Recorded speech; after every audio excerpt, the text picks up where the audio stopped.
G'day, listeners. Today we're joined by Chad Peace. He's from the Independent Voter Project. We're going to chat about changing the way primaries are done in the US so that people can vote for more than just two parties. Should be interesting. We're going to chat about isonomy and, the same rule of law for people. Different. Not sure Barnaby's going to get a look in today. Probably not. Yeah, what a shame. I guess, well, all the Americans, you can check out our other episodes of Barnaby. But anyway, Chad, looking forward to it. Okay.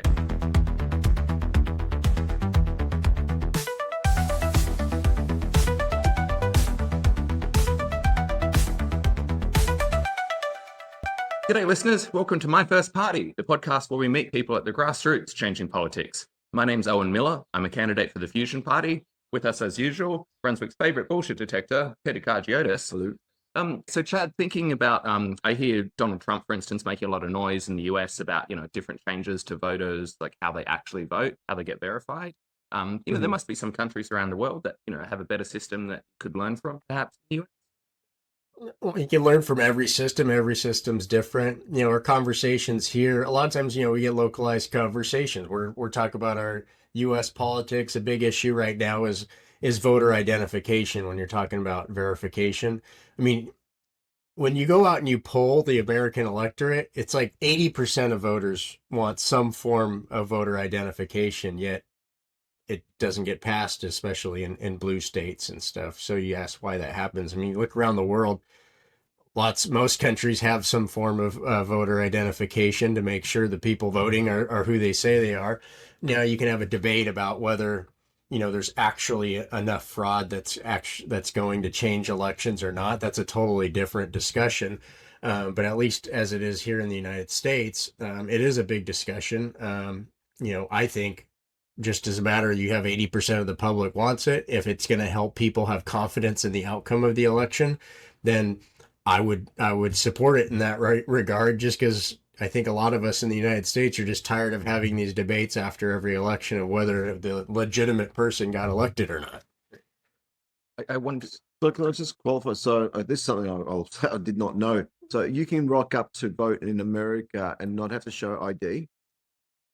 Well, it's more than that. I mean, we have a lot of states, like in California, have all mail-in ballots. So everybody in the voter file just gets sent a ballot, and then the ballot gets filled out. You sign it, right? And they have signature verification. But what's to stop somebody from going and pulling a ballot and filling it out and signing on for somebody else, right? On top of that, you have some places like in California have what's called ballot harvesting, which is made illegal in a lot of states. But essentially, you empower folks to be able to go and pick up the ballots of other people and then bring them into the office, the elections office, and drop them off. So you can imagine that whether it's real or it's just a concern, it does bring up a lot of people's concerns about, well, is there something funny going on with the results, right? So I think that's where a lot of the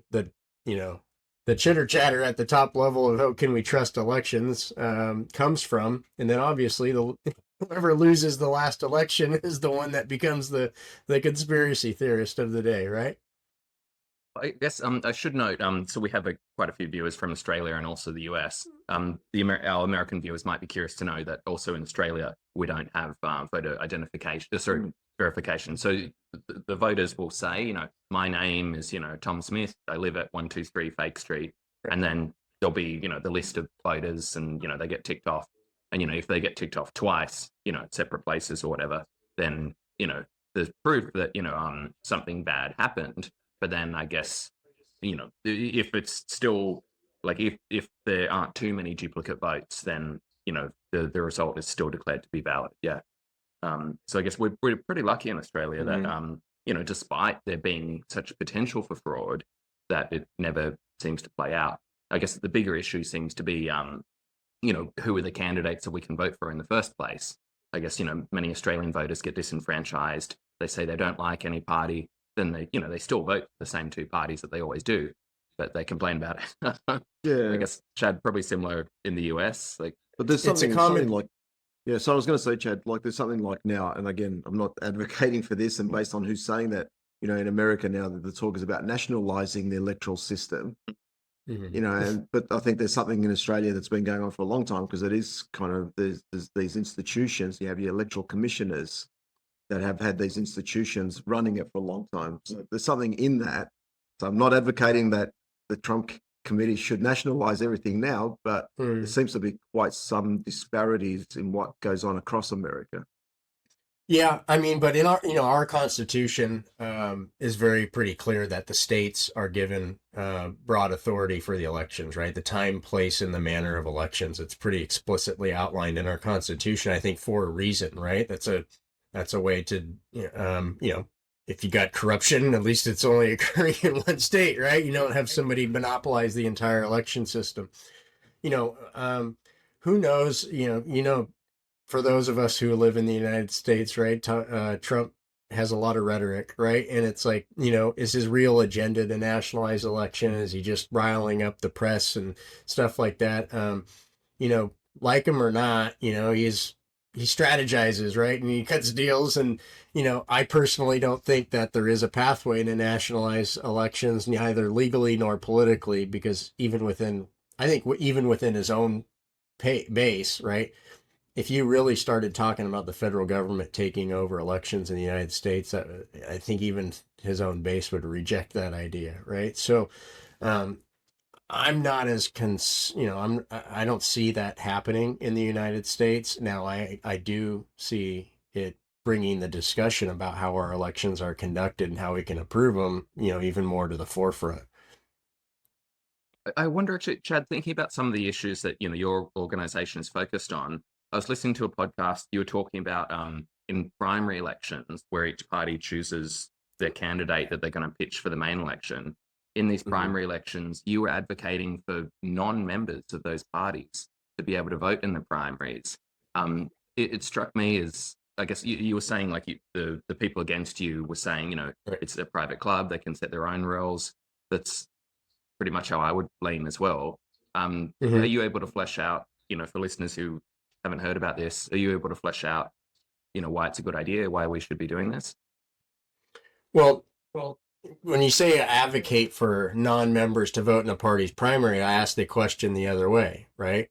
The primary election is a taxpayer-funded and publicly administered election process, right? And it's an integral stage of the election process. As you pointed out, the choices of candidates in the general election are determined by the outcomes of the primary elections. So I think this is the fundamental difference. You talk about the way you elect folks and what systems around the world do you look at? Well, the United States is unique in that we rejected a parliamentary system, right? And under, that basis of, so what's your theory of governance? And your electoral power? Does your theory say that your right to vote derives from participation in a political party, which is a private organization? I assume they're private organizations in your country like they are here, right? Or is your right to vote inherent in it as being an individual citizen, right? The United States Constitution, I argue, and I believe, and I think if you ask most people, they say, no, my right it doesn't first come from joining a political party.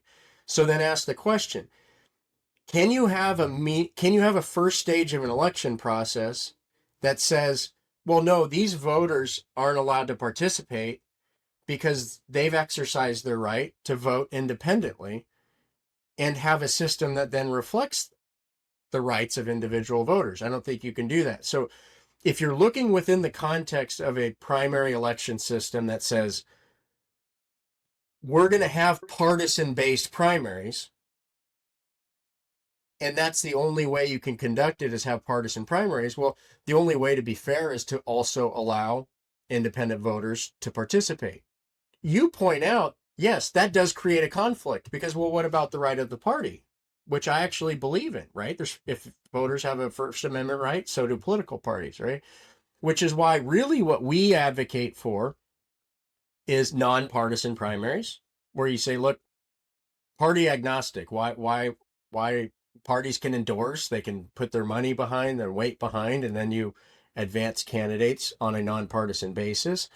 Or there's things that we haven't even tried. Like, why not have in our country, a Republican primary, a Democrat primary, and an other primary for everybody else, right? That doesn't want to participate in the Republican Democratic primary. So I think there's lots of ways to conduct them, but the fundamental principle being that every voter needs to be treated the same. I get your point that, I guess one of the complications is, as you say, like if the government is funding it, then, people sort of have the right to participate. So maybe that's what needs to change. Maybe the government shouldn't be funding it because I guess, one of the issues I see is, sabotage. Let's say I'm a Mhm. Republican voter. I say, I demand to be allowed to vote in the Democratic primaries. I'm funding this, I should have a say. What if I choose a terrible candidate so that, the Democrats end up submitting someone terrible who easily loses the election? Well, there's a few things I'd say to that. One, the reality is, set presidential aside, in 90% of the races in the United States, the winner is determined in the primary because of gerrymandering, right? So you have Republican districts and you have Democrat districts. So really the only meaningful avenue to participation is in that primary. So if you don't vote in that primary, then you don't get a right. You really don't have a meaningful vote. And you have representatives that reflect that small sliver of the electorate. Um, the second point is that on that crossover voting, the strategic voting, all right, that's actually been argued a lot in states that have like semi-closed primaries and semi-open primaries, in the courts have said, well, neither party's ever brought any evidence that that occurs at any significant level. I mean, it's hard enough to get people to come out to vote, to get people to come out and vote in numbers in another party in order to elect, a weaker candidate, is even less likely. But that doesn't diminish your point. The party should have a right to do it. Saying, okay, well, then we won't have primaries and let the parties go pay for them themselves and do the endorsement process. I mean, I look at it, I say that would set us backwards. Like, we introduced primaries into the public process during the progressive era at the turn of the 19th century in order to get the decision making out of the smoke filled rooms, right? But what we argue is that the two parties collectively over the years have basically created electoral structures that have created this de facto same situation that we had 150 years ago, where it's the party leadership is really determining who can win that first stage of the process. And we really don't have any competitive elections, right? Yeah. And so that's really what we argue for at the end of the day, is how do we introduce competition into the election process? But Owen keeps mentioning to me as often as he can that he spent 7 years in the USA, and I don't think he ever left Seattle Where or New York. Seattle and New York. New yeah. York, and so I'm saying this in context that I don't have as much intimate knowledge about the US as obviously you, Chad, and Owen, and hearing you talk about the political electoral system in the US, and there's a lot of discussion now about voter rights and identity. Mm. If I was dropped from Mars onto the US and given the opportunity to vote, I'd be saying, why would I want to be part of it? Like with gerrymandering and anything else, who cares? The whole system is corrupt from top to bottom. Well, I mean, that's what you see. When it just came, the Gallup, our big polling outlet, just came up and says 45% of voters self-identify as independent, right? Which doesn't reflect the registration numbers, but that's why we argue our electoral structures are not in line with the way the people view elections and want to vote. And so, yeah, like if you dropped in from Mars, I think you'd look and say, why the heck are these people that represent the people on the ground? Because they represent the opinions of a very small sliver of the electorate. And I find it quite bemusing that if I ever, like, I haven't had free to air TV for almost a decade now, but I watch my sources from different areas. But I find it bemusing almost if I ever watch some segment from American news, and they might have two compares on, and they have to self-identify. Which team they are? Yeah. I'm blue, I'm red. Yeah. As though they're no longer journalists. They're actually just giving their bias because they've been plugged in from something. I'm like, okay, Oh, well, actually, Chad, on that point, so on the podcast I was listening to, you were chatting. I can't remember his name. Sorry, who you were chatting with, but I was surprised. You said something about how you're a lifelong Democrat. You said it quite proudly. Isn't this a conflict of interest?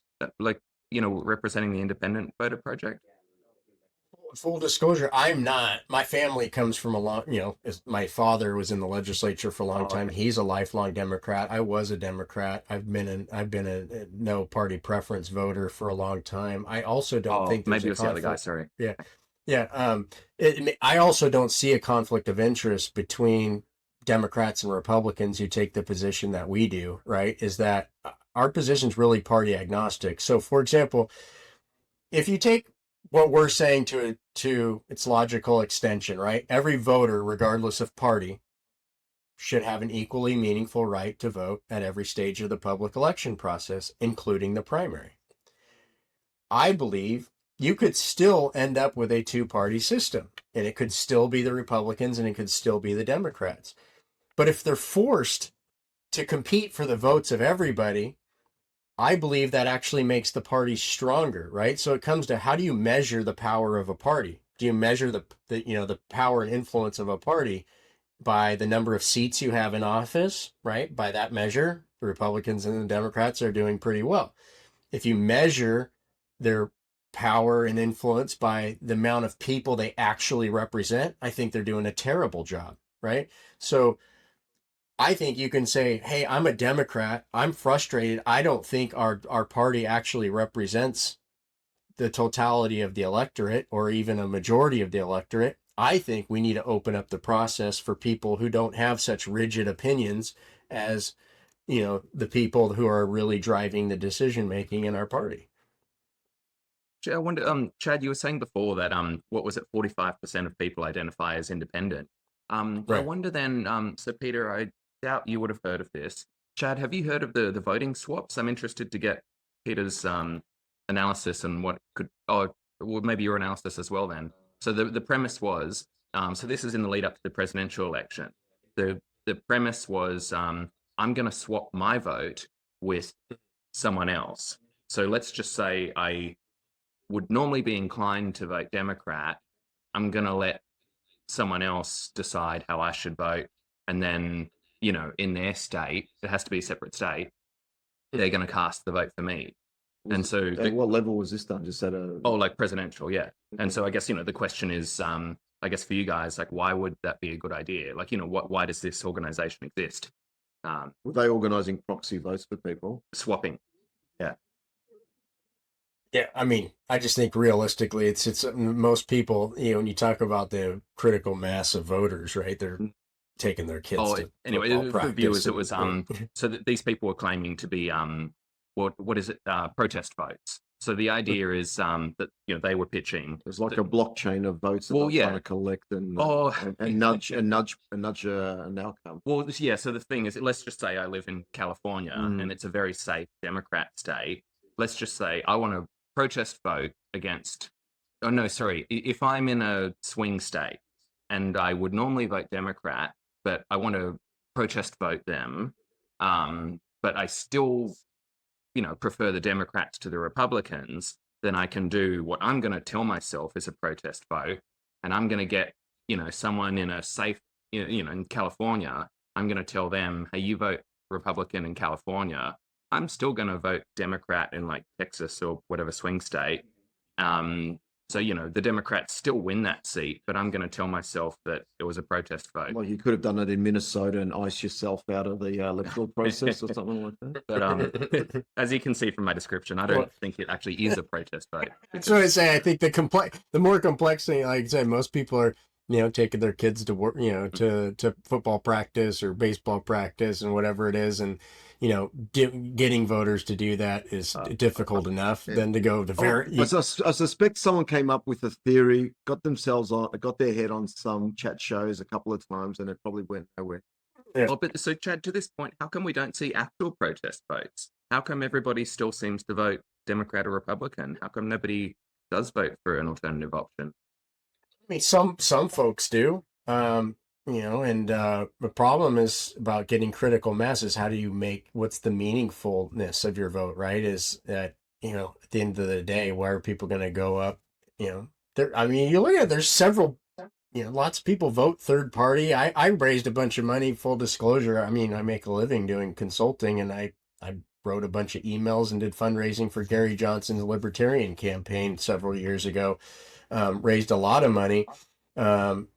Some people, their protest isn't even so much about having a third party; it's having a third voice. Like let's have a discussion of issues that isn't so black and white, right? But at the end of the day, like, why are people going to take their time to go and participate in the election process if they don't think their vote has meaning, right? And so, in that context, it's like, well, if the real race is between these two, I'm going to give the one that I think's most meaningful. Can I ask you a question? And this is coming from totally not knowing the culture in America. And I have a suspicion I know the answer to this, but why both political parties and the political sort of discourse in America uses socialism as, Pejorative, yeah. it's the anathema of who we are. Mm. And why no one really stands up. You get Bernie every now and then, kind of, they throw him up as the poster boy, about socialism. But again, we could sort of put him back up in the Muppets box up there and let him go for another little term. I mean, we kind of, I think that's used in our political conversations interchangeable. When people say socialism, they're really talking about communism, right? And that it's a Venezuela and historical everything, yeah. rejection, right? Our long historical rejection of communism. I mean, I think probably in your vernacular, when you're talking about socialism, you're talking about some of the things that we take for granted, and even the hardcore capitalists here are very protective of, like Social Security and things like that in our system. I mean, the reality is it goes back, that it kind of goes back, well, why? I go, well, why has our political discourse been so reduced that we have these black and white arguments, when the reality is, like, governance requires going, okay, yes, there's going to be some programs that are going to be there for the social benefit, and technically that's socialism, right? But we still are a capitalist based system, right? That, but we don't have those. It's like, oh, you're all or nothing. And that's kind of my point, is like our political discussion has devolved into these camps where it's really just about rallying up a base and pushing out the extremes. And our belief as an independent voter project is, how have we gotten there? Well, because the election process incentivizes that. If you're a Republican in a district in New Jersey that's gerrymandered for the Republicans, you don't care what the average person thinks.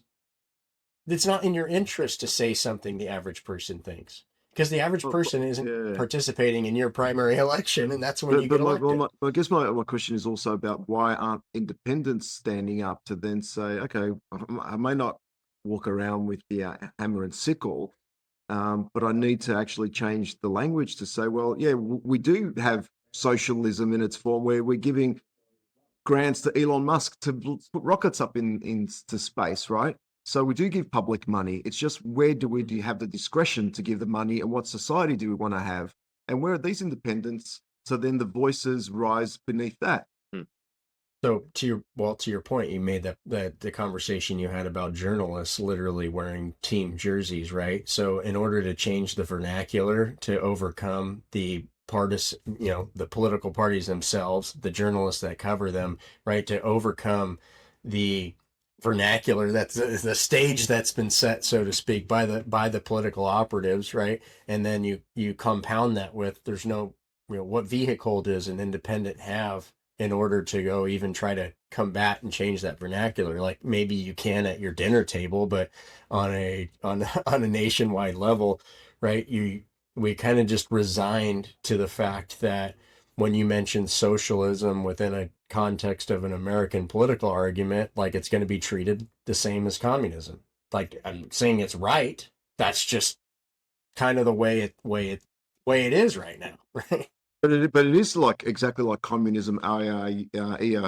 USSR, right? So the state runs the NASA program, and you have Musk getting subsidized to do their stuff. So all the technology has been funded by these programs. So Like they're using the military to go and invade Venezuela, help out. It just has to be told in a different way, and it just seems amusing that people who live in trailer parks fall for the bipolar sort of language. Yet they're saving Trump now, and everyone does it. I'm just using the Republicans now, but he has one discourse for that base. I'm going to make America great and everything else that follows that, but then actually gives the funding to the real camp. So there's two types of language and actions, and everyone falls for it, whether it's the Democrats or the Republicans. But it's like, where's your interest? Yeah, like your class interest. There's two separate realities that are happening, right, between the partisan divides, right? I always have this argument with people, is that there's all this focus on who's right, like who's right on the facts.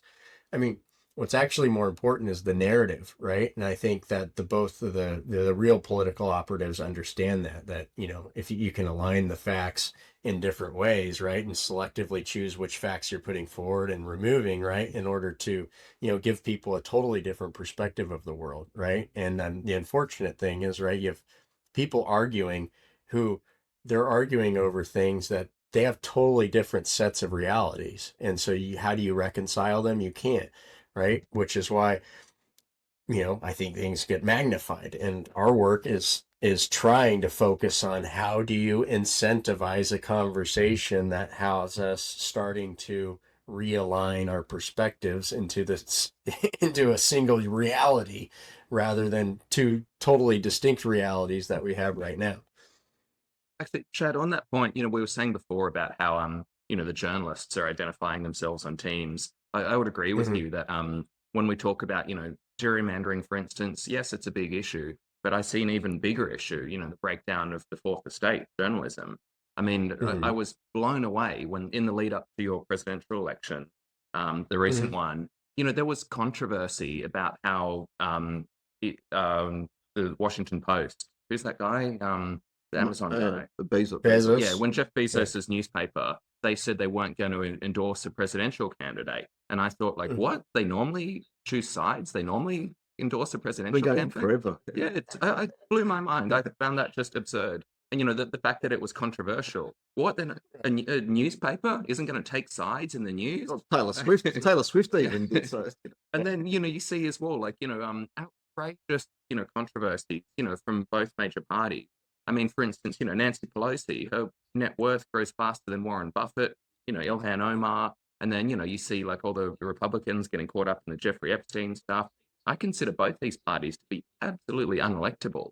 And yet, we get these, partisan journalists, diehard committing themselves to one of the parties. I mean, would I don't know if you'd go quite as far, Chad, would you say like all the major news networks in the US, whether it be CNBC, whether it be but they all need to be wiped away. Yeah, but like as you were talking about that, I was sort of just reflecting when I was it would have been maybe 1985. No, actually 81. I was in Greece with my mum, and there was an election then.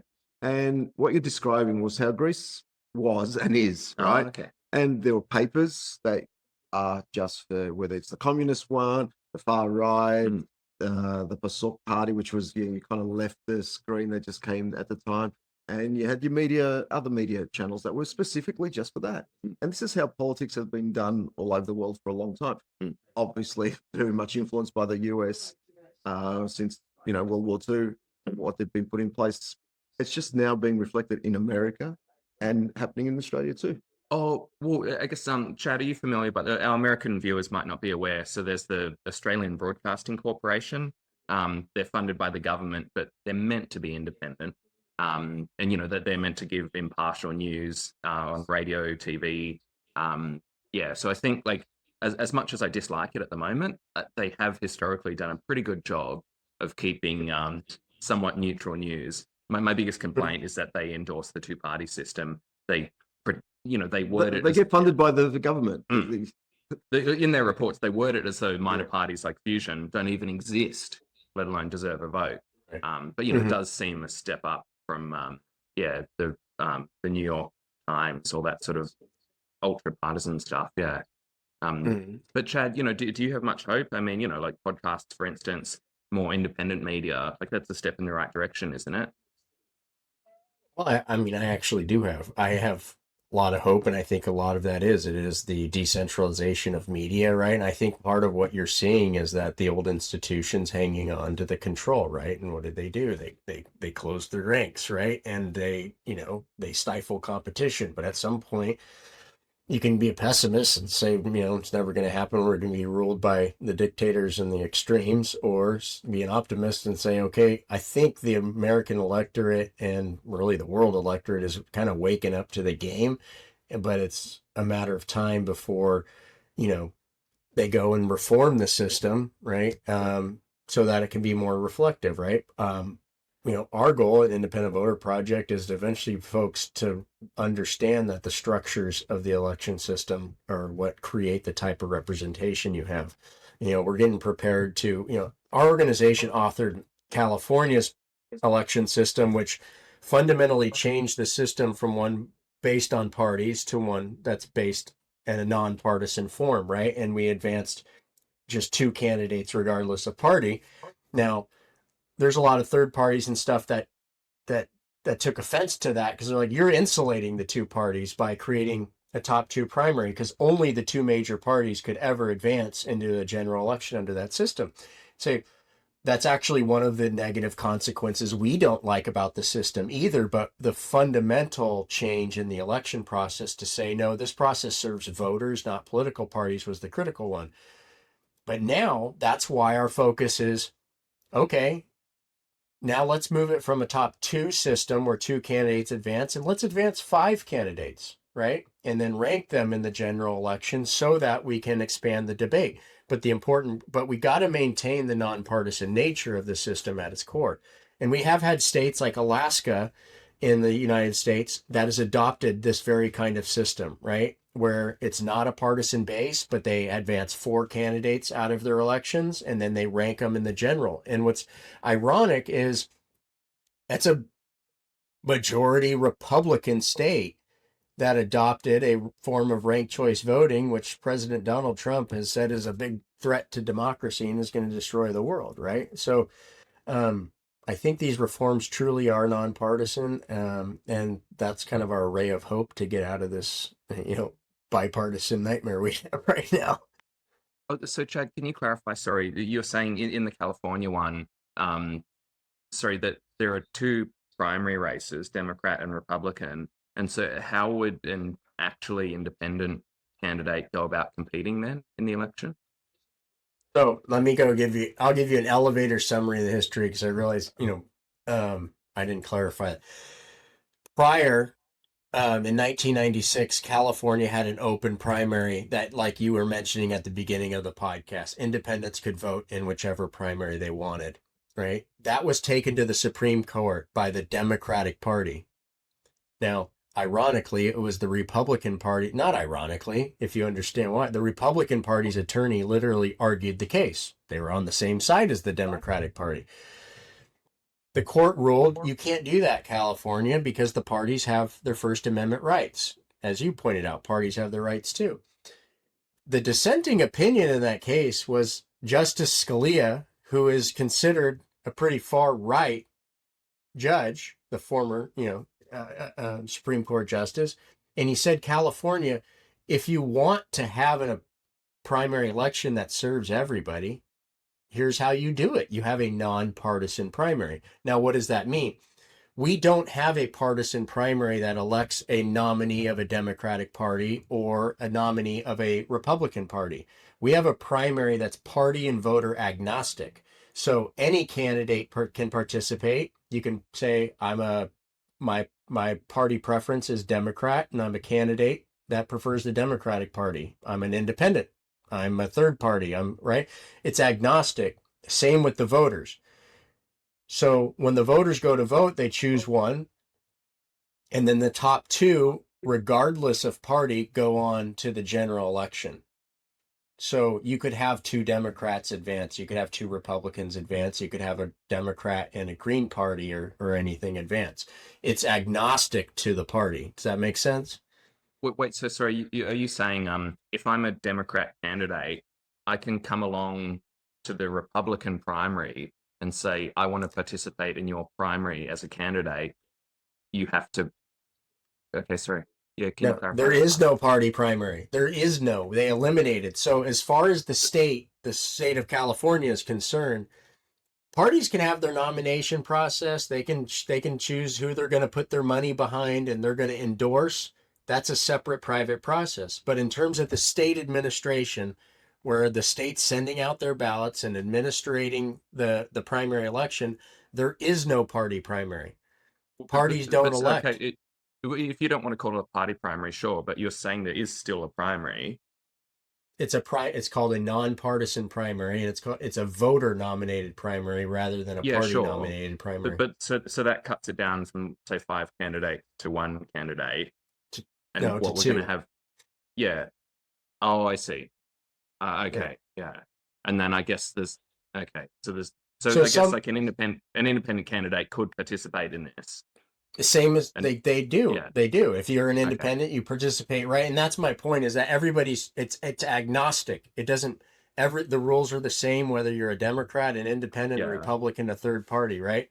And it Oh, doesn't treat anybody differently. I was thinking before as well, actually, Chad, when you were saying we should let anyone vote in the primary, besides the fact that I think parties should be able to make that choice. I guess isn't the end result going to be you're still going to call it a primary, but it's not actually a primary. The Democrats will have decided behind closed doors who are the 3 people we're going to put up here. Because I mean, I used to be on the executive for the Fusion Party, and there would be plenty of times where someone puts up their hand saying I want to be a Fusion candidate. We would do a background review of them and see like this person is absolutely unsuitable. We're not going to endorse them. I regard that essentially the internal decision-making process as the real primary. And so like, aren't we sort of lying to voters now, telling them that they're participating in this primary that's, I would say like the first of the runoffs or something like that. No, because it's So a voter nominee. You're saying this is the first stage of the public election process, right? And that voters come out, and the top 2 that are nominated by everybody advance to the general election. Nothing precludes the parties from going and saying, here's our nomination process. Here's how we're going to distribute our funds. Here's who we're going to tell people is our endorsed candidate and who is a real Republican and Democrat and who's not, right? But that's on their own dime, right? Your Yeah. private parties, then act like private parties. Don't tell the state to go and run your primary election and run your endorsement process. Do that on your own. And then you can influence the public election accordingly. But right now, the parties want it both ways. They want to have their private process and then use the state apparatus to go and nominate candidates, like giving people the appearance that this is a public process when it's not, right? So that's our point on the Independent Voter Project, is be honest with the voters and separate the private part from the public part. The administrative purpose of our elections is public, right? And so I love it. I love go ahead. Yeah, and I think it goes back to sort of flip it in a different context. It's as a devout atheist, anti-theist. If someone brings up conversation of, I don't attack people with it, but if someone brings up religion to me, I say, my tax money goes to funding your church. Now you're going to hear it from me. But in your own home, you can pray to whatever, fake thing you want in the sky. I don't care. But since my funding pays for it, yeah, I'm coming. Right. And that's kind of our point, is that, and that's right now we have, the processes are combined, and right. Our view is that that's exactly why it's gotten the way it has. Going back to, okay, you have this conflict of rights in the court. Okay, the party's saying, well, no, this is our right. You can't, independent voters can't participate. We're saying when it comes to the view of the state, you have to be agnostic, in the party sense, saying our process can't be set up so that one set of voters who choose to join a party get these additional rights that voters who don't want to join a party get, because otherwise the people with additional rights are represented and the people that don't have those rights aren't. And that's where we're at today. Changing topic a bit. There's a game we like to play with all our guests. We're going to read out a political quote. Peter doesn't know the answer either. You have to guess. I seldom do. Know that this one, listeners, I've used this guy before as for a quote. Yeah. I need to read it first, but it is indeed someone from ancient Greece or ancient Rome. It might be Plato. But yeah, listeners, we've had this guy before. So Chad, not only who said it, but how much do we agree with it? And actually, to make it a bit easier, there are two quotes. It's pretty much the same thing, by the same guy. But quote unquote, we can have justice whenever those who have not been injured by injustice are just as outraged by it as those who have been. And then in a very similar tone, very similar thought is the ideal state is that in which an injury done to the least of its citizens is an injury done to all. The Seneca? No. Huh?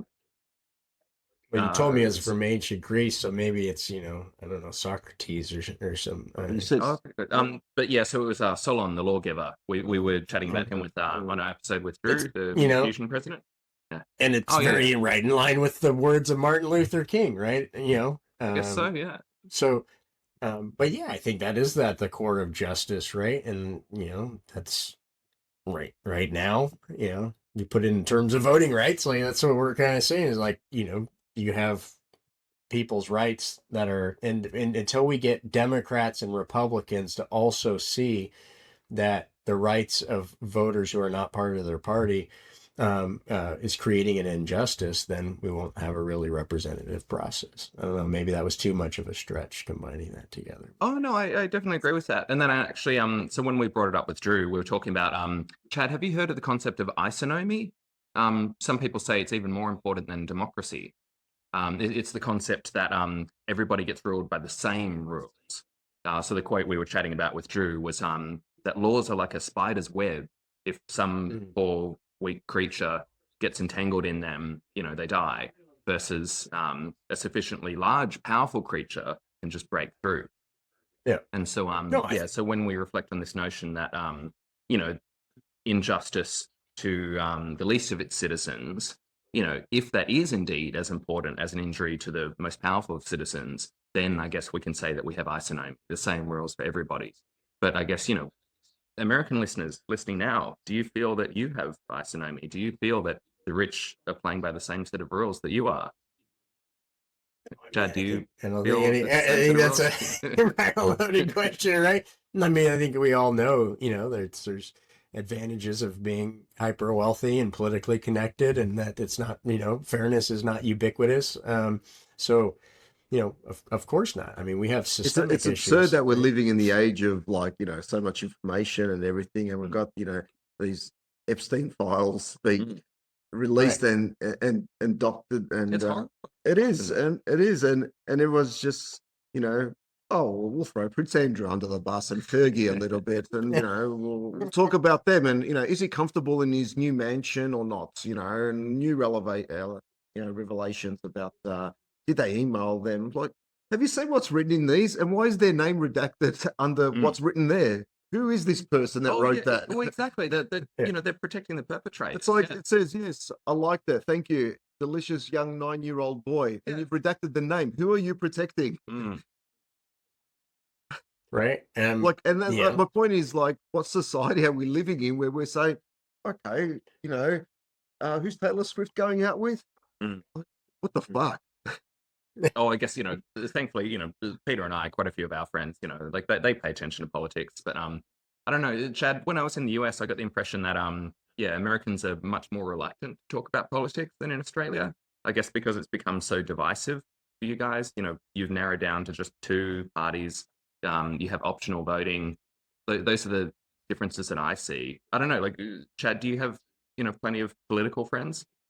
I mean, I actually, my friends tend to think that I'm a political insider, and then political insiders would think I'm an outsider, right? Because I don't hang out with political people every day, but I work in the sphere that is related to politics. So I think I have a little bit of different perspective, but we also have a culture. I mean, one of the phrases you always hear is, don't talk about politics and religion, right? Don't talk about politics and religion, right? So we kind of grow up with that, in our head. And I think part of it is, yeah, because it's gotten so divisive. But I think, a large reason why you see the rise of this alternative media, just like yourself, right, is because our generation, I mean, when you look at that 45% or independent number, go down to 20 somethings, right? And 30 somethings. It's like you go down the sphere and it increases. I mean, especially today, we got a million choices for everything in our lives. And then I think people are just going back, but then I only get these two horrible choices when it comes to like the thing that governs our entire society. And The people are most just important asking decision you can make. Yeah. right, and they're Mm. just asking the common sense questions like, do I have to accept this? And like now, the difficult part for us all is, okay, well, how do we change it? How do we improve it? And the biggest hurdle when you step outside, and the biggest advantage both the political parties have, and I'm sure it's similar over in your country, is that they unify, right? Now, it's hard to get, almost by definition, independent voters and folks outside that system to unify around everything. So, I mean, I don't know how many conversations I have been in with people arguing over what's the best system for election reform, right? Oh no, you got to do it like this and you got to do it like this. And it's like, unless we start saying our baseline is what we do today sucks, and if you advocate for something better than what we do today, we'll all support it, then we're just going to get stuck in a corner arguing about, going back to your Greek and Roman philosophers. We're going to have philosophical discussions that are never going to improve the realities for us because, you're just stuck arguing with yourselves against a system that wants you to argue with yourselves. I think there's actually been sort of reflecting on things very quickly, and talking about the media, and we've had our legacy medias for a long time, and we'll say in Australia, we've relied on our print and TV, and I think issues like say what's happened in the Middle East with Israel and Palestine, particularly in the last couple of years here, has led a lot of people see, well, hold on, the legacy media has just had one narrative, but through other mediums, we've seen different visions, which the legacy media hasn't given. So a lot of people then have formed different views in Australia. Subsequently, then the government here has now passed hate speech laws, which is trying to, again, go against freedom of speech and passing. And then we've also got the president of Israel visiting us On Monday. on Yeah. Monday. So, there's things going on in Australia which are taking us one particular way. And then I always reflect on, Carl Jung's kind of phrase, paraphrase, which says, the eyes only see what the mind is capable of comprehending. And I've got a neighbor here in our building who, similar age bracket with me, who A future guest on our podcast. hopefully, because I want to understand where his perspective comes from. And whenever he messages me, because he is a Trump fan, Mhm. I don't know why he's In nothing Australia, nothing yeah. to do with America, but when we talk about politics and he'll instigate conversations, it is about, clearly I can tell it comes word for word from our News Corp media, the Murdoch press. It is. There is no other narrative. So I would not waste my time if there's a means to try and persuade that group. They're lost. I don't think there's any value in trying to have a philosophical discussion to say you need to see things different. They're gone. I don't think there's any. No, no. I'm not wasting my time with that group. Again, their minds cannot comprehend what they can't even see now. So there has to be a vanguard to shift and really shake another group. Well, actually, Peter, Chad, wouldn't you hold out some hope that No. just just a sec, with the release of the Epstein files, No.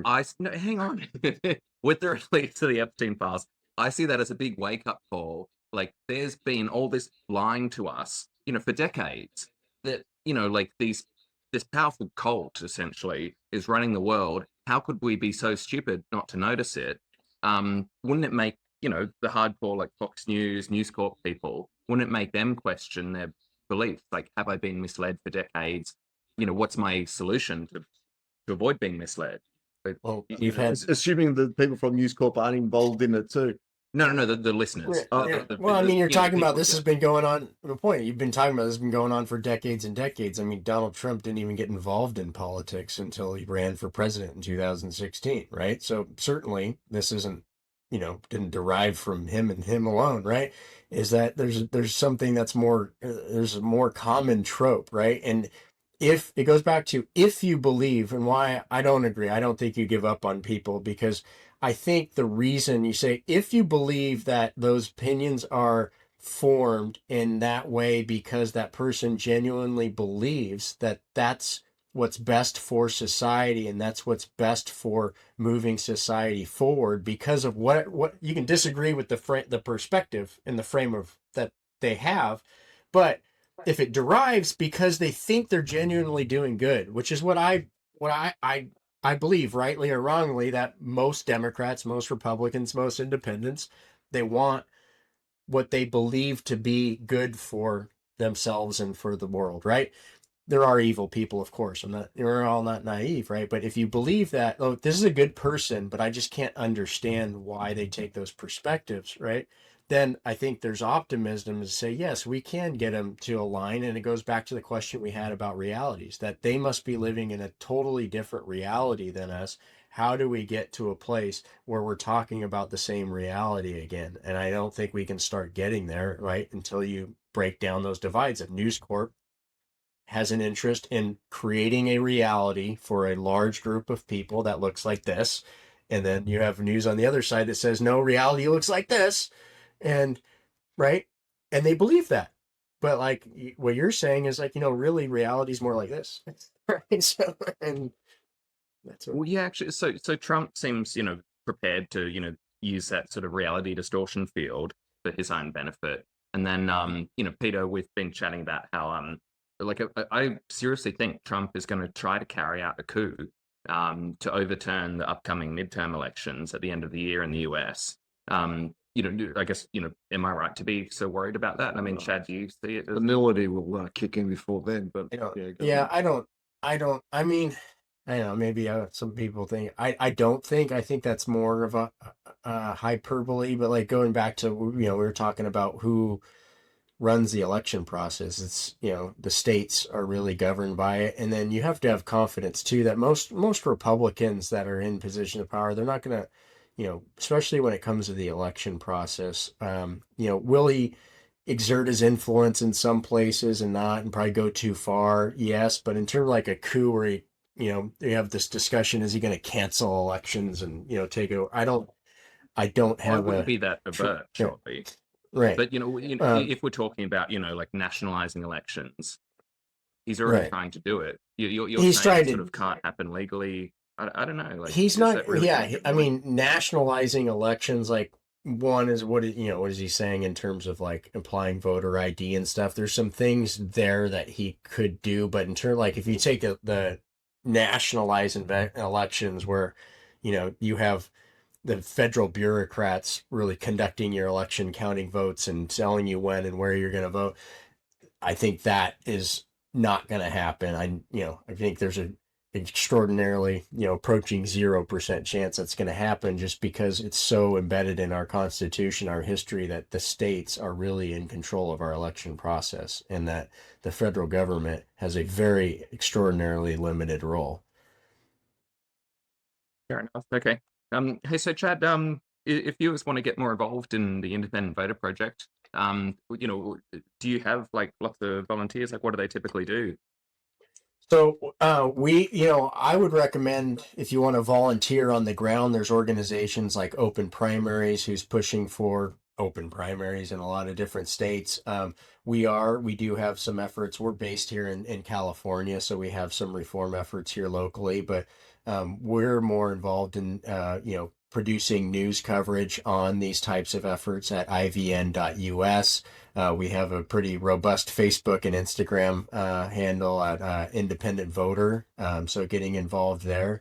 And then just keeping on the lookout and finding organizations that are really at your local level. I think election reform's got to be done ultimately at the local level, at least here in the States, and get involved and find folks around you. And that, what's best for the next step in San Diego could be completely different than, a city in Texas, because there's totally different circumstances, histories, and ways they conduct things. So the most important thing would just be, going to places like Independent Voter News and learning that we don't have to keep doing things the way they are. And, we don't have to have closed, partisan primaries everywhere. We actually can change things. We have changed things in different places, but it starts by understanding what we can change and finding other people who are ready to do it.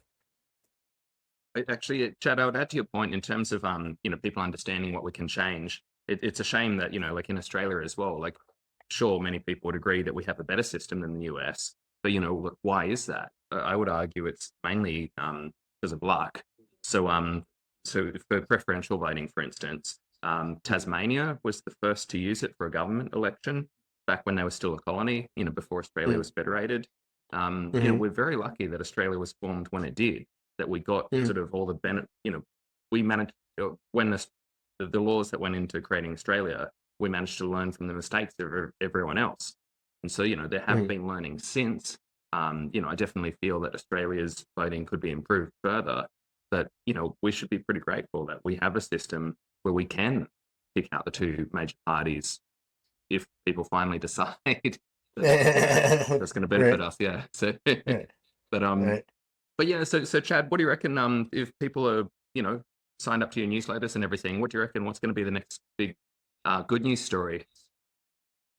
Well, I mean, we're going to get set to announce that we're going to start moving on advancing California. Right, it's the largest state in the union and has a big influence on a national level. Is really pushing to advance our system from a top 2 to a top 5, which would really introduce a significant amount of electoral competition, including pathways for independents and third parties to be competitive on a general election ballot and not be always viewed as the spoiler. Because to your point, you'd have a preferential voting method in the general election that would inject, I think, a significant amount of competition into the largest state in the union.